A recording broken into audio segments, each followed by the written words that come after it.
Hi, hello, வணக்கம், நமஸ்காரம்.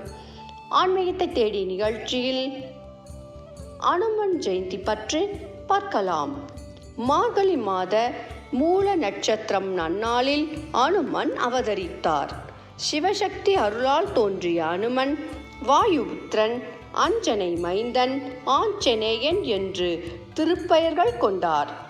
திரேதா யுகத்தில் வாழ்ந்த சிவபக்தரான குஞ்சரன் என்பவர் குழந்தை வரம் கேட்டு ஈஸ்வரனை நோக்கி தவம் புரிந்தார். சர்வ லட்சணமும் கொண்ட அழகிய மகள் உனக்கு பிறப்பாள்.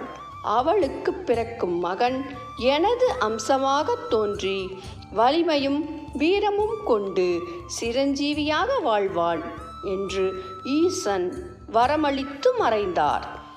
ஈசனின் அருளால் குஞ்சரனுக்கு பிறந்த மகள் அஞ்சனை என்ற திருநாமம் கொண்டு வளர்ந்தாள். மணப்பருவம் அடைந்த அஞ்சனை கேசரி என்னும் வானர மன்னரை மணந்து கொண்டாள். திருமணம் முடிந்ததும் அஞ்சனைக்கு புத்திர பாக்கியம் இல்லாமல் இருந்தது. இதனால் எந்த நேரமும் ஈசனை எண்ணி கண்ணீர் வடித்தாள் அஞ்சனை.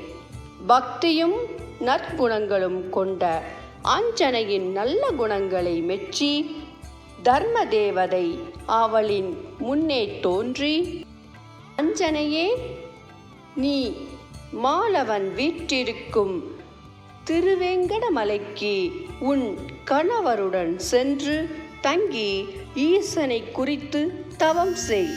ஈசன் அருளால் எவராலும் வெல்ல முடியாத அழகிய மகனை பெறுவாய் என்று ஆசி கூறினாள். தர்ம தேவதை கூறியவாறே திருமலைக்கு சென்று கடும் தவம் இருந்தாள் அஞ்சனை.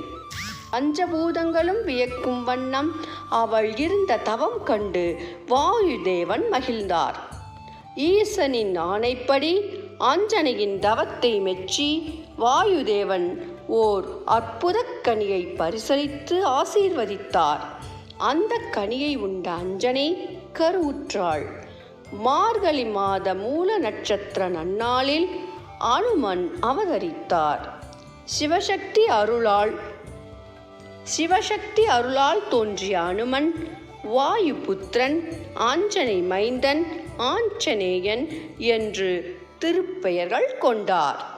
அஞ்சிலே ஒன்று பெற்றான், அஞ்சிலே ஒன்றைத் தாவி, அஞ்சிலே ஒன்று ஆறாக ஆரியர்க்காக ஏகி, அஞ்சிலே ஒன்று பெற்ற அணங்கைக் கண்டு அயலாரூரில் அஞ்சிலே ஒன்றை வைத்தான், அவன் நம்மை அழித்துக் காப்பான்.